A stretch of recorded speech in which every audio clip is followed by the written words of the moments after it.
네, 오늘은 죽음에 이르는 7가지 죄의 6번째 탐식에 대해서 우리 함께 살펴보도록 하겠습니다. 우리 말씀은요, 전도서 6장 7절 한 구절입니다. 전도서 6장 7절 우리 같이 함께 읽어보겠습니다. 시작.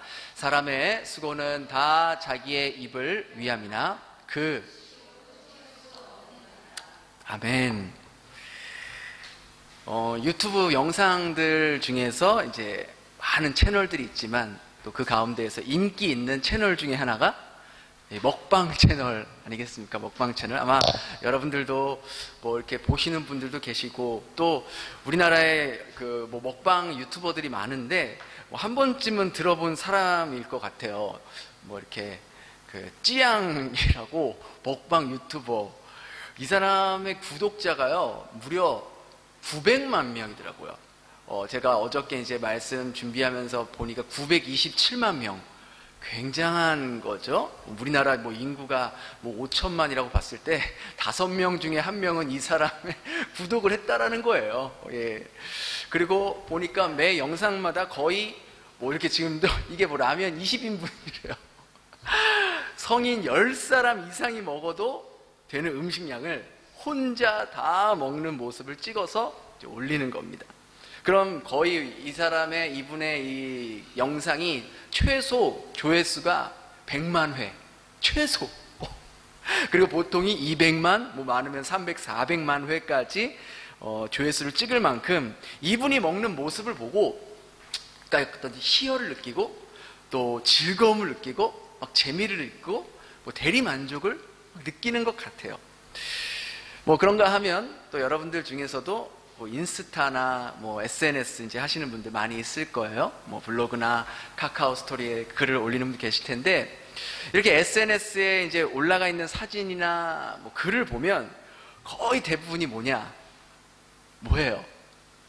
여행 갔다 온 사진이나 먹는 사진, 음식 사진, 막 이렇게 뭐 예쁜 차 한 잔 딱 시켜놓고 각도 잘 맞춰서 사진 딱 하고 샵 뭐 어디 샵 어디 웃으시는 분들은 다 한 번씩은 해보셨다라는 거.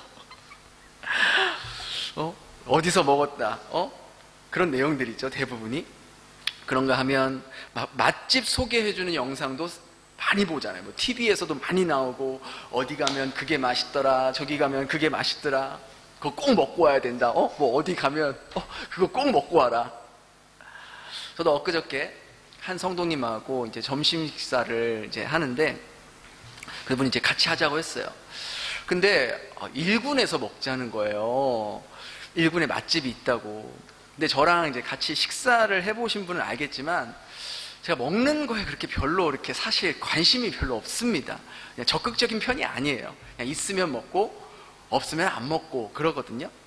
근데 밥을 먹으러 제가 말씀도 준비해야 되고 해야 될 게 산더미인데 밥을 먹으러 1군까지 갔다 와야 하는 게 저로서는 굉장히 쉽지가 않았어요. 그래서 제가 성도님께 물어봤죠. 뭘 먹으러 가길래 1군까지 가냐고. 그러니까 뭐라고 하는지 아세요? 껌승이요. 그래서 내가 놀랬어. 예? 껌승이요? 아니, 껌승집은 지금 우리 교회 근처에도 널리고 널린 게 껌승집인데 지금 저랑 껌승 먹으러 1군까지 가자는 거예요? 껌승 아시죠? 그 돼지고기 이렇게 밥 있는 거? 그러니까 막 그냥 껌승집이 아니래요. 진짜 맛있어요, 목사님. 그러는 거예요. 제가 베트남에서 16년 동안 살면서 껌승을 한두 번 먹어봤겠습니까? 정말 뭐 학교 다닐 때는 맨날 주식이 껌승이었을 정도로 그렇게 물리도록 먹은 게 껌승인데, 웬만한 맛있다고 하는 껌승집 다 먹어봤겠죠. 근데 또 그렇게 와가지고 맛있다고 하고 또 맛있는 곳에 데려가고자 하는 그 성도님의 마음을 내가 차마 뿌리칠 수가 없어서 그 때양볕에 오토바이 진짜 잘 안 끌고 나가려는데, 여기 이 안프 지역 아니면 그걸 또 운전해서 1군까지 운전해서 갔어요. 그리고 도착해서 보니까 거기가 어디냐면 그 니코 호텔 그 근처예요. 그 길 거기까지 갔어요. 뭐 먹으러? 껌승 먹으러. 미치는 거죠, 진짜 제 입장에서는. 그러니까 도착하니까 그 껌승집이 밖에서 보니까 어두컴컴하고 여기에요. 그 길이 이름이 웅행방근데 허름한 껌승집이에요. 진짜 허름해요. 그래서 제가 그 식당을 보고 두 가지에 놀랐어요. 뭐에 놀랐냐? 첫 번째는 껌승 가격에 놀랐어요. 껌승 1인분에 16만 동인 거예요. 내가 이렇게 반응을 할 줄 알았어. 16만 동. 그리고 거기에 계란 후라이 얹히면 17만 동. 이게 제가 먹은 거거든요.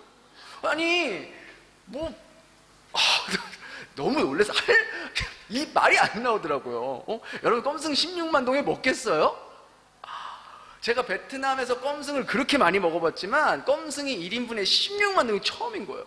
거기에 한번 놀랐어요. 아니 무슨 호텔에서 먹는 것도 아니고 이 사진에서 그래도 이렇게 나왔지만 아주 가보면 아주 깜깜해가지고 뭐 에어컨도 없고 그냥 완전 현지 로컬 식당 알잖아요, 분위기. 그런 곳에서 1인분에 16만 동, 거기에 한 번 놀랬고, 또 한 번 놀란 건 뭐냐? 그렇게 껌승치고는 굉장히 비싼 가격이죠. 여러분들이 생각하기도 비싸잖아요. 그런데 거기에 베트남 사람들이 바글바글한 거예요. 깜짝 놀랐어요. 한 테이블이 한 30명 정도 앉아있을 수 있는 정도일까? 근데 정말 거짓말 안 하고 저희가 가서 도착해서 테이블 앉아서 30분이 지나서야 저희 그 껌승 그거 시키면 바로 나오는 거 아니에요. 근데 30분이 지나서야 저희가 먹을 게 나온 거예요. 그만큼 대기 숫자들이 기다리고 있어가지고 거기에 또 놀랐어요. 아니 여러분 생각해 보세요. 베트남 사람들의 평균 임금을 생각해서 껌승 한 끼 치고는 결코 싼 가격이 아니라고요. 근데 베트남 사람이 그렇게 많고 또 특별히 저희가 간 날은 또 한국 사람들이 그렇게 많았어요. 여행객들이니까 전 진짜 16년 동안 살면서 거의 처음 가본 거거든요. 근데 어떻게 알고 한국에 아마 이렇게 막 여행팀 팀 막 이렇게 개별적으로 온 팀 그렇게 많더라고요. 야, 정말 거기서 두 번 놀랐어요. 그러니까 사람들이 맛있다고 생각하니까 그렇게 왔겠죠? 근데 저는 막 그렇게 미식가가 아니어서 그냥 동네에서 3만 동, 4만 동 주고 먹는 껌승이나 거기서 16만 동 주고 먹는 껌승 별 차이를 모르겠어요. 근데 물론 고기 양이 좀 많고, 그런 건데 사람들이 그렇게 많은 거예요. 그걸 보면서 뭘 느꼈냐, 제가. 이렇게 사람들이 먹는 거에 열을 내는구나. 정말 우리가 흔히, 나 먹는 거엔 뭐라 그래? 나 먹는 거엔, 진심이다. 나 먹는 거엔 진심이다. 그렇게 할 정도로, 어떻게 이 껌승 16만 동짜리 먹으려고 20분, 30분씩 막 대기하는, 그런 걸 보면서 자신의 인생의 즐거움을 이 먹는 거에서 찾는 사람들이 이렇게 많구나라는 거를 거기서 느꼈어요. 우리 시대가요, 현재 이 미식의 시대, 또 과식의 시대를 넘어서 이제 탐식의 시대를 살아가고 있습니다. 그러니까 신약 시대를 살아가는 우리들에게는요, 우리가 뭘 먹어도 사실 정죄함을 받지 않습니다. 그게 죄라고 하지 않습니다. 디모데전서 4장 4절에 보면 하나님께서 주신 것이 모든 것이 선함에 감사함으로 받으면 거절할 게 없다라고 그랬어요. 다 감사함으로 버릴 것이 없다고 했어요. 그런 측면에서 우리는 뭘 먹어도 괜찮아요. 그런데 똑같은 디모데전서를 기록한 동일한 저자인 바울이 고린도전서에서는 또 이렇게 이야기했어요. 우리 고린도전서 10장 23절, 24절 한번 같이 읽겠습니다. 시작. 모든 것이 가하나 모든 것이 유익한 것이 아니요 모든 것이 덕을 세우는 것은 아니니 누구든지 자기의 유익을 구하지 말고 남의 유익을. 그죠? 우리는 뭐든지 할 수 있어요. 우리는 자유합니다. 그러나 그 자유함이 다 덕이 되고 유익한 게 아니라는 거죠. 이러한 측면에서 우리 그리스도인들이 이 음식을 대할 때 먹는 걸 어떻게 대해야 하는지에 대해서도 진지하게 고민을 해볼 필요가 있다는 것이죠.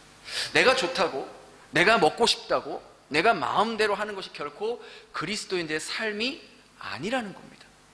사실 우리 생각해 보세요. 지금으로부터 한 50년, 60년 전만 해도요, 우리나라 사람들은 먹고 살기 바쁘고요, 하루 3끼만 먹어도 행복하고 풍족한 삶을 사는 그런 수준이었다고요. 오늘날 어떻습니까? 하루 3끼에 먹는 거에 의미를 두는 사람이 있어요, 없어요? 별로 없어요. 오늘날 무엇에 의미 두느냐? 내가 오늘 뭐 먹었냐? 내가 오늘 어디서 먹었냐? 내가 오늘 누구와 먹었냐? 이것에 더 관심을 갖는 거죠. 왜냐? 그것이 그 사람의 사회의 신분이라 생각하고, 사회의 계층이라 생각하고, 그 사람의 능력이라고 생각하기 때문입니다. 나 오늘 얼마짜리 먹었어? 나 오늘 어디서 뭐 고급진 데에서 먹었어? 그게 자신의 어떤 삶의 가치를 평가해 준다고 생각하기 때문인 거죠. 그러니까 오늘날 사람들이요, 자신의 삶의 기쁨과 삶의 의미를 이 먹는 것에 두고 살아가는 사람이 너무나도 많다는 거예요. 한 끼를 먹기 위해서 뭐 한국에서는 막 1시간은 뭐 기본이고 1시간, 2시간 차를 끌고 가가지고 또 거기서 1시간 또 기다리고 다시 돌아오면서 또 2시간, 거의 하루가 가는 거예요. 한 끼 먹으려고. 그러면서 그거 먹었다고 또 주변 사람들에게 자랑하고, 뭐 또 SNS에 올리고, 블로그에 올리면 또 그 본 사람들이 좋아요 막 누르고, 좋겠다, 대리만족하고. 인생의 참된 의미와 목적을 이 먹는 일에 쏟아부어서 마치 먹기 위해 사는 것처럼, 내가 존재하는 이유가 먹으려고 존재하는 것처럼 살아가는 사람이 많다는 거죠. 근데 재밌는 건요, 이 성경에도 이 먹는 것에 대해, 먹는 사건 혹은 이 먹는 일이 주는 영적인 교훈들이 꽤 의외로 많다라는 것이죠. 가장 먼저 창세기 1장을 보면요, 사람과 동물들에게 바로 음식을 제공하시는 분은 하나님이라는 것이 명시가 되어 있습니다. 우리 창세기 1장 29절 30절 함께 읽겠습니다. 시작. 하나님이 이르시되 내가 열매 맺는 모든 나무를 너희에게 주노니 너희의 먹을 거리가 되리라. 또 땅의 모든 짐승과 하늘의 모든 새와 생명이 있어 땅에 기는 모든 것에게는 내가 모든 푸른 풀을 먹을 거리로 주노라 하시니, 그대로, 보세요, 명확하게 기록이 되어 있죠. 이것에 따르면, 이 말씀에 따르면 사람들과 동물들과 모든 피조물들에게 음식을 공급하시는 분이 누구다? 하나님이시라는 거예요. 근데 재미있는 사실은요, 우리가 30절을 보면은 인간을 비롯한 모든 동물들은요, 죄가 들어오기 전에 무엇을 음식으로 삼았다 그래요? 내가 모든 푸른 풀을 먹거리로 주노라라고 했어요. 여기서 푸른 풀이라는 것은 각종 야채들과 과일들을 말하겠죠. 그러니까 제가 예전에 이 말씀을 가지고 성도님에게, 하나님께서 태초에 호랑이도 사자도 곰도 오늘날의 모든 육식동물도 다 푸른 풀을 먹었어요. 그러니까 그 성도, 무슨 목사님 말도 안 되는 소리, 무슨 사자가 풀을 먹고 호랑이가 풀을 먹을 수 있어요? 말도 안 돼요. 어떻게 풀을 먹어요? 제가 딱 이 구절을 보여줬죠. 보세요, 하나님께서 여기 모든 짐승이라는 것은 뭐 사슴이나 토끼나 초식동물만 포함된 게 아니라 모든 짐승이 이 푸른 풀을 음식으로 하나님께서 주셨다고 기록되어 있습니다. 그런데 죄가 인류로 들어오고 나서 하나님의 창조 질서가 깨지고 그것이 생태계에도 영향을 줬다라는 것이죠. 처음에 하나님께서 인간과 동물들에게 야채와 과일만 먹도록 살게 하셨어요. 그리고 그것만 먹어도 몇 년을 살았어요. 뭐 몇백 년을 살았어요. 막 999년 산 무드셀라도 있고 어마어마하게 살았잖아요. 그러니까 하나님은 원래 우리가 처음 그렇게 살았을 때 그런 몸을 설계를 그렇게 하셨다고요. 그러나 인류의 죄가 들어오면서 생태계가 틀어지게 되는 것이죠. 그리고 사람이 육식을 하기 시작할 때가 언제냐? 성경적으로 보았을 때 바로 노아 홍수 이후에 하나님께서 노아 가족에게 이렇게 말씀하셨어요. 우리 창세기 9장 3절 한번 같이 읽어볼까요? 시작. 모든 산 동물은 너희의 먹을 것이 될지라 채소같이 내가 이것을 다 너희에게 주노라. 그렇죠? 이때부터 하나님께서 사람들에게 동물을 이제 잡아서 이제 육식을 할 수 있도록 말씀을 주신 거예요. 근데 육식을 해도 되는데, 육식을 하더라도 거기에는 반드시 하나님의 명령이 있다라는 거예요. 그게 9장 4절, 그 다음 절에 나와요. 한번 같이 읽겠습니다. 시작. 그러나, 그렇죠, 핏째 먹지 말 것이라. 그러니까 이 말을 뭐 오늘날 단순히 선지를 먹으면 안 됩니다.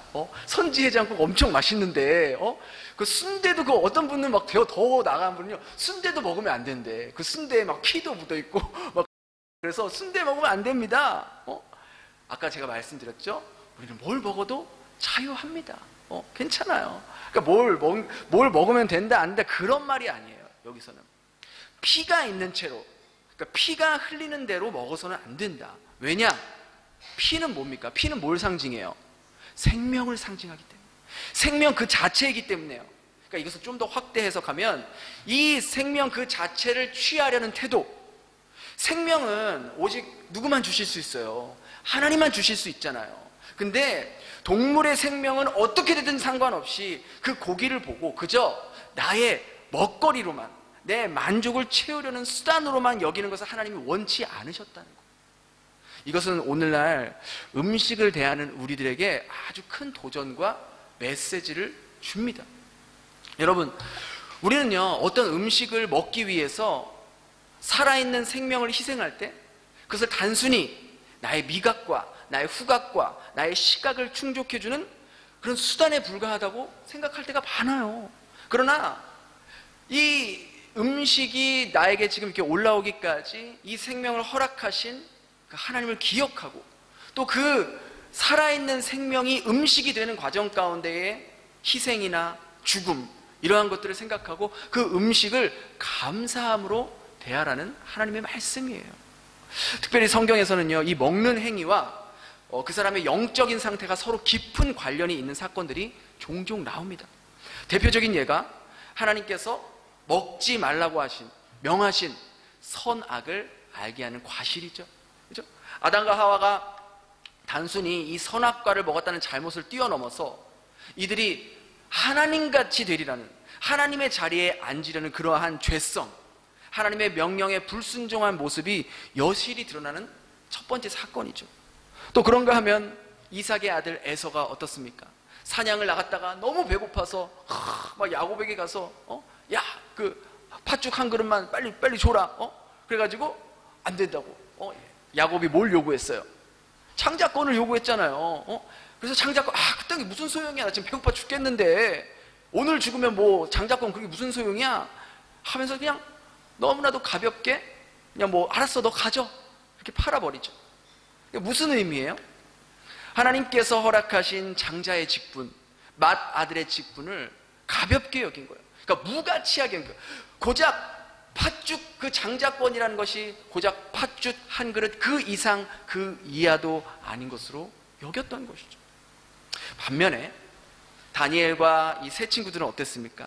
바벨론의 포로로 끌려갔지만 그곳에서 제공하는 술과 고기들을 거부하고 오직 야채와 물만 먹어도 하나님께서 그들을 지켜주시고 보호하시고 건강을 주셔서 오히려 고기 먹고 좋은 음식 먹은 애들보다 더 건강해 보이고 더 지혜가 충만했다라고 기록이 되어 있습니다. 이처럼 성경에는 우리가 먹는 것과 이 영적인 상태가 서로 밀접한 관계가 있다는 것을 말해주고 있는 거예요.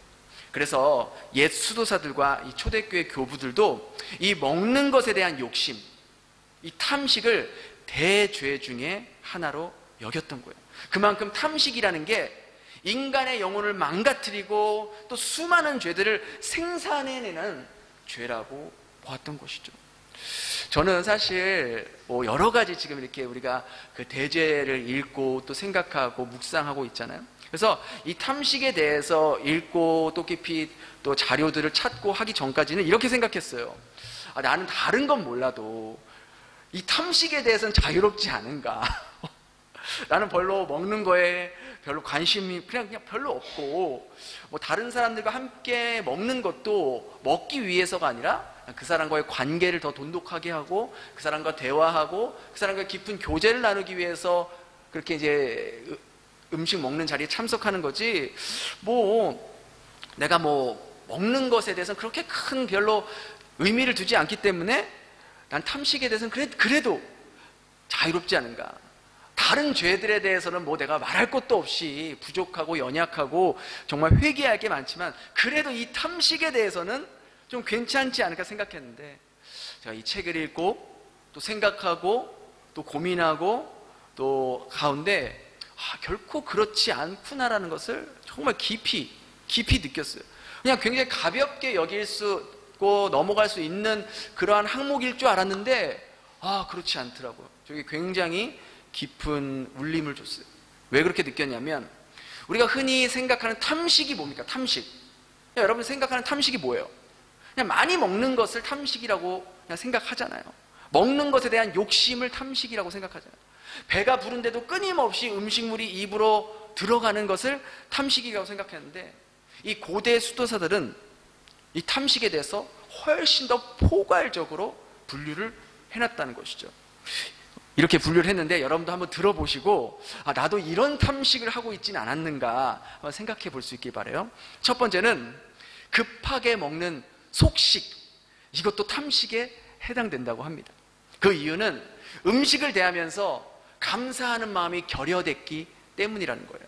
날마다 일용한 양식을 주시는 그 하나님의 은혜, 이 음식의 재료가 음식이 되기까지 거쳐지는 그런 과정들, 그 과정 가운데 수고한 수많은 사람들, 그런 것들은 전혀 고려하지 않고 그저 먹는 일에만 빠져서 감사하지 않는 그런 모습들, 이런 모습 역시 탐식이라고 분류를 했던 것이죠. 저는 여기에 굉장히 충격을 받았어요. 머리가 띵했죠.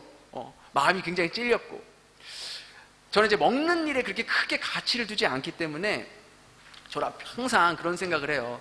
진짜 빨리 과학이 개발돼서 여러 영양소들이 혼합되어 있는 알약이 딱 캡슐이 하나 딱 개발되어서 그거 하나만 먹으면 하루 종일 배부르고 모든 영양소들도 부족하지 않게 채워지는 그런 알약이 하나 나왔으면 좋겠다. 우리가 비타민 먹듯이, 영양제 먹듯이, 그러면은 먹는 시간도 아끼고 준비하는 시간, 치우는 시간 아끼고 그 시간에 다른 더 생산적인 일을 하면 훨씬 더 유익이 될 텐데, 저는 그런 생각을 늘 항상 하고 있어요. 그래서 빨리 개발이 되었으면 좋겠다. 나 그거 항상 그걸 먹고 그 시간에 다른 일을 더 하겠다 했는데, 내가 이 음식에 대해서 대하는 자세에도 참 감사함이 결여되어 있구나. 감사함이 깊이 묻어나오지 않는 저의 모습이 발견되더라고요.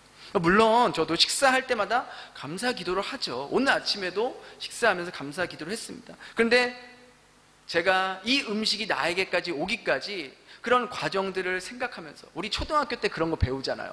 그 쌀 한 톨이 우리한테 오기까지 몇 번? 88번이라 그러나? 88번의 농부의 손을 거쳐서 온다. 그래서 쌀 한 톨이 굉장히 중요하다고 그런 얘기 많이 들었잖아요. 그러니까 그런 것처럼 그런 과정들을 생각하지 않고 감사하지 않았던 그런 모습들, 그러니까 하나님이 그런 걸 이렇게 느끼게 하시더라고요. 깨닫게 해주시고.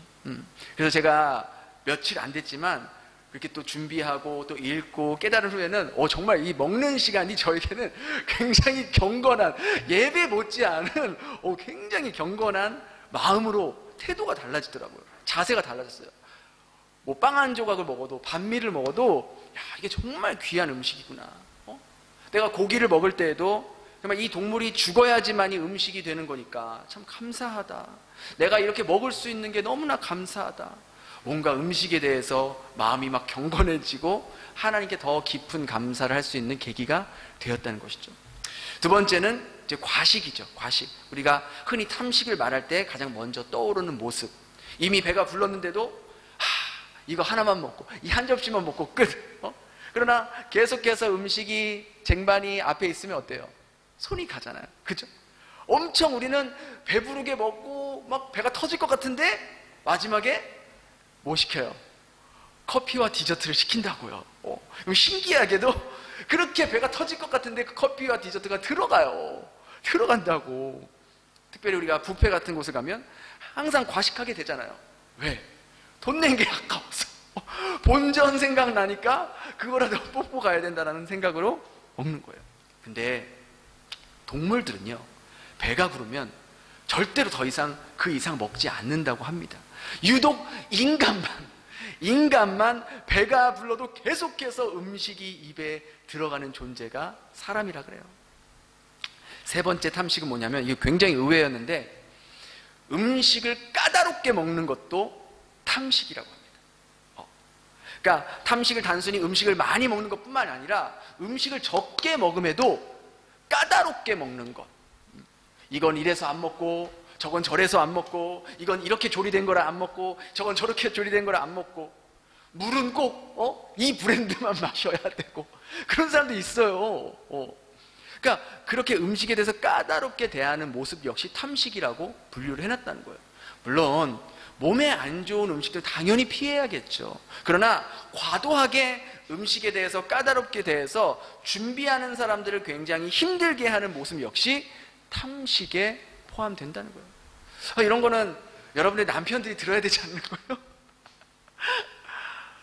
아쉽게도 이 시간에는 남자들이 없는데, 아무튼 먹는 거에 너무 까탈스럽게 대하는 것 역시 음식에 대해서 바람직하지 않는 모습이라고 합니다.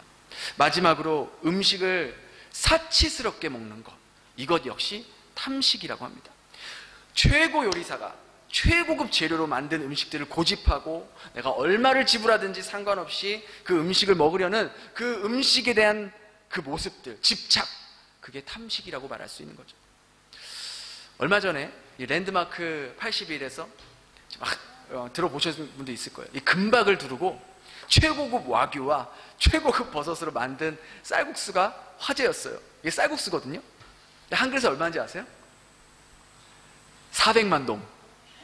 400만 동. 20만 원. 한 그릇에. 근데 하루에 딱 10그릇만 파는데요. 근데 그 대기 인원수가 며칠을 걸려도 자기 인원에 오지 못할 정도로 그렇게 예약이 꽉 차 있다는 거. 예약하려면 하늘의 별 따기래요.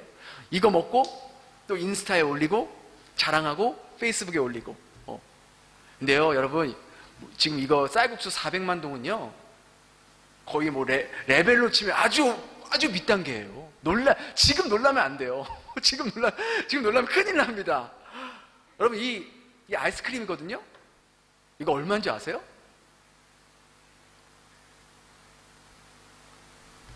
2,800만 원. 믿겨지세요? 이 아이스크림에 금박을 두르고요. 심지어 아이스크림 뭐가 들어갔냐? 아이스크림에 다이아몬드가 들어갔대요. 아니, 다이아몬드 잘못 씹으면 이 깨지는데, 아니 무슨 아이스크림에 다이아몬드를 넣어요? 2,800만 원. 이거가 약과입니다, 이것도. 이 작은 초콜릿 푸딩 2,800만 원보다 더 비싸겠죠? 4,000만 원. 여기도 금박을 아주 그냥 도배를 했고요. 이 푸딩에도 다이아몬드로 데코를 했대요. 벨기에산 초콜릿 푸딩이라고 합니다. 4만 원짜리 초콜릿 푸딩도 안 사 먹는데. 그리고 세계에서 가장 비싼 음식이 뭔지 아세요? 저도 처음 봤어요. 이게 뭔지 아세요? 백송로 버섯이래요. 백송로 버섯. 이게 얼마냐? 1억 8천만 원이래요. 진짜 버섯이 하나 집 한 채 값입니다. 저거 먹으면 집 한 채를 꿀꺽 하는 거예요. 워낙 희귀한 버섯이어서 이렇게 비싸다고 하는데, 저도 말씀을 준비하면서 찾아본 건데, 여러분 생각해 보세요. 뭐 2,800만 원이든 4천만 원이든 1억 원이든 그 금액이 그렇게 측정된 이유가 뭐겠어요? 그걸 사 먹은 사람이 있기 때문에 그렇게 측정이 된 거예요. 이처럼 자신이 뭘 먹는지가 자신의 가치를 결정한다고 생각하기 때문에 이런 돈을 내고 먹는 거예요. 나 이런 거 먹을 수 있는 사람이야. 나 이런 것도 먹어봤어. 먹는 것이 인생에 우리에게 즐거움을 주기도 합니다. 그렇죠? 이 먹는 즐거움이 있고, 또 전도서에도 하나님께서 우리가 음식에 대해서 먹는 것에 대해서 즐거움 준다고 하셨어요. 그런데 하나님을 떠난 인간은 하나님이 아닌 먹는 것을 통해 삶의 즐거움과 그 영혼의 공허함을 채우려는 성향이 강하다는 것이죠. 많은 사람들이 스트레스 받으면 어떻게 해요? 먹는 걸로 풀려고 하는 사람들이 많다는 거예요. 나 짜증나, 오늘 열받았어. 매운 거 먹으면서 막 땀 뻘뻘 흘리면서, 그럼 막 스트레스가 막 해소된다고 생각하고. 그러니까 이런 모습의 깊은 내면에는 그 음식이 사람의 욕망을 채워주는 수단처럼 변질되는 거예요. 그러니까 탐식이 무서운 이유는요, 하나님 나라와 하나님 뜻대로 살려고 하기보다 먹는 것에 자신의 인생이 끌려다닌다는 거예요. 먹기를 탐하고 자신의 배를 만족시키는 것은 쾌락을 쫓아 사는 것이어서 영적인 것보다 육적인 것을, 그리스도를 쫓는 삶보다는 자신의 배를 쫓아 따라가는 삶에 가깝다는 것이죠. 또한 탐식이 무서운 이유는요, 이 많은 경우 탐식을 하게 되면 나태해집니다. 그리고 그것이요, 정욕으로까지 이어지는 경우가 많습니다. 여러분 생각해 보세요. 많이 먹고 많이 술 마시고 취하다 보면 욕망에 사로잡히고요, 성적인 죄로도 연결될 수 있다는 거예요. 여러분 우리 경험 많잖아요. 많이 먹으면, 점심 많이 먹으면 어때요? 졸려요. 둔해진다고요. 배부르게 먹으면 그 음식물들을 소화하기 위해서 또 우리 몸은 많은 에너지를 써야 된단 말이에요. 그 과정에서 몸이 둔해지고 졸리고 움직이기 귀찮아지는 거예요. 그러면 내가 오후에도 해야 할 일들에 대해서 어때요? 귀찮아지는 거예요. 자꾸 미뤄지게 되는 거예요. 저도요, 좀 점심을 과하게 먹었다 싶으면 여지없이 졸려요. 그럼 일하는데도, 설교 집중하는데도 잘 집중이 안 돼요. 그래서 막 커피를 달고 계속 마시고 그래도 막 힘든 거예요. 그래서 이 탐식을 극복하기 위해서 근본적으로 우리가 이 먹는 것에 인생에 크게 의미를 부여하지 말고, 먹는 것이 내 삶의 진정한 기쁨을 채워주는 것이 아니라 바로 영적인 것, 하나님이 주실 수 있는 은혜들, 이러한 것들이 진짜 인생의 기쁨을 채워줄 수 있다는 그 인식 자체가 바뀌어야 된다는 거예요. 사람이 떡으로만 사는 것이 아니라 하나님의 말씀으로 사는 존재이고, 예수님도 말씀하셨잖아요. 나에게는 너희들이 모르는 양식이 있다.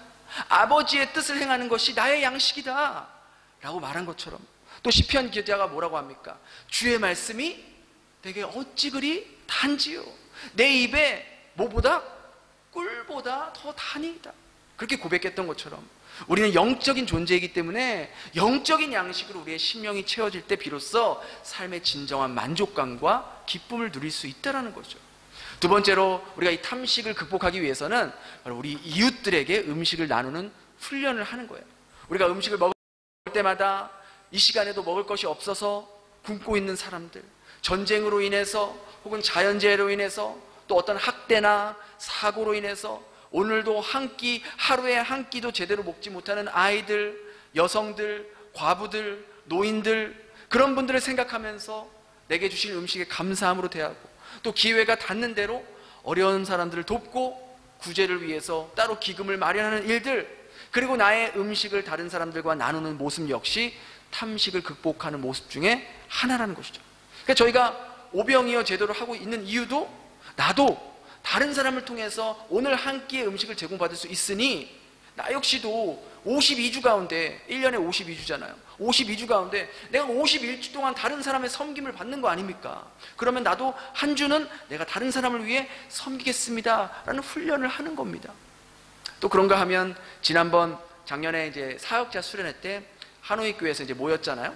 근데 하노이 교회는 좋은 제도를 시작했더라고요. 그게 뭐냐면 20만 동 모아 태산, 그런 거를 시작했어요. 이게 뭐냐면 티끌 모아 태산이라는 말을 이용한 건데, 성도들이 자신들이 자발적으로 뭐 한 달에 한 번이든 두 번이든 목적 헌금으로 20만 동 이렇게 딱 헌금하고 태산 헌금이라고 쓰는 거예요. 그러면은 20만 동이면 한 10,000원 정도 하잖아요. 그러면 이런 헌금이 전 교인이 동참해가지고 1년 동안 꾸준히 모으는 거예요. 그걸 뭐 자발적으로 뭐 한 번이든 두 번이든 뭐 한 달에 한 번이든, 그냥 내가 예를 들어 오늘 한 끼 금식했다, 그걸 가지고 헌금할 수도 있고, 아니면 어떤 뭐 잉여 뭐 어떤 또 돈이 생겼을 때 거기서 할 수도 있고, 그러면은 그거를 전 교인이 1년 동안 꾸준히 모으면 그 액수가 꽤 된다는 거예요. 그러니까 큰 액수를 한꺼번에 마련하려면 힘든데, 이렇게 1년 동안 태산 헌금을 해서 그렇게 모아가지고 연말에 이제 베트남에 있는 어떤 뭐 고아원이나 뭐 어떤 시골 교회나 혹은 도움이 필요한 곳에 보내면 그건 역시 의미 있는 일이 되겠다 싶더라고요. 그러니까 우리도 기도하면서 또 함께 논의를 하면서 그 나눔의 훈련을 할 수 있는 제도를 만들었으면 좋겠다, 그런 마음이 들더라고요. 마지막으로 우리가 탐식을 물리치기 위해서는 실제적인 방법은 바로 우리의 이웃을 식탁에 초대하는 일이에요. 그러니까 다른 사람들을 초대해서 함께 식사를 하면은, 그러니까 단순히 먹는 거에만 집중하는 것이 아니라 그 이웃과 관계를 돈독히 하고, 그 음식을 먹는 자리는 사랑을 나누는 수단이 되는 것이죠. 사실 요즘 사람들이 누구랑 같이 밥 먹는 거 별로 안 좋아합니다. 그러니까 혼밥, 뭐 혼술, 뭐 이런 것들이 나오고 점점 개인 사생활을 보호하려는 경향이 크다고요. 그러니까 그런 사회 분위기 속에서 우리는 이 식탁의 자리를 사랑의 실천의 자리로 만들고 관계를 돈독히 하는 자리로 선용해야 할 필요가 있는 것이죠. 예수님도요, 다른 사람들과 함께 식사하는 것을 단순히 음식 먹는 자리만 여긴 것이 아니라 그곳에서 말씀을 나누고 그곳에서 사랑을 실천하고 가르치는 장소로 많이 이용했어요.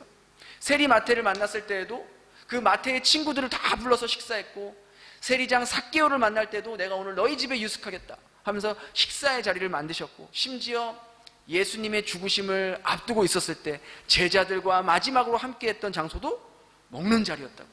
빵과 포도주를 나눠주면서 이게 내 몸이고 내 피이니 나를 기억하고 나를 기념하라. 이처럼 우리가 한 식탁에 둘러앉아서 음식을 먹는다는 것은 우리가 그리스도 안에서 한 형제이고 한 식구임을 나타내는 것이죠. 저는요, 이번에 이렇게 말씀을 준비하고 또 책을 읽고 자료를 찾아보면서 이 탐식에 대해서 저 개인적으로 이 음식에 대한 마음과 또 자세가 많이 변화되었어요. 그저 많이 먹는 것이 탐식이라고만 생각했는데, 탐식이 이렇게 우리의 영혼과 삶을 망가뜨리는 중대한 죄라는 것과 또 이 음식에 담겨져 있는 영적인 의미들, 그리고 공급해 주시는 그 하나님에 대한 깊은 감사, 그리고 음식이 만들어진 과정 가운데 희생한 수고들, 이런 것들을 깊이 생각하면서 이 음식들을 가벼이 여겨서는 안 되고, 또 동시에 너무 이 음식에 지나친 삶의 의미를 부여해서도 안 된다라는 것. 오히려 내 삶의 진짜 의미와 기쁨은 하나님이 주실 수 있는 그 기쁨과 만족을 더 사모해야겠다라는 마음을 동시에 가지게 되었습니다. 여러분들도 기회가 되시면 이 탐식 부분에 대한 이 내용을, 책이 있으시면 정독해 보셨으면 좋겠어요. 제가 오늘 말씀을 나눈 그 이야기 외에도 더 깊은 영적인 의미들이 그 책 가운데 담겨져 있거든요. 그래서 여러분들이 별거 아닌 거라고 생각했던 이 탐식, 나에게는 별로 해당되지 않을 거라는, 저처럼 그랬던 생각했던 이 탐식이라는 죄에 대해서 다시 한번 깊이 있게 생각해 볼 수 있는 계기가 되었으면 좋겠습니다. 그리고 음식에 대한 나의 마음과 또 태도, 그리고 하나님이 주신 이 음식을 어떻게 선용해야 하고 감사해야 하는지 깨닫는 그런 복된 시간 될 수 있기를 예수님 이름으로 축원합니다. 기도하겠습니다.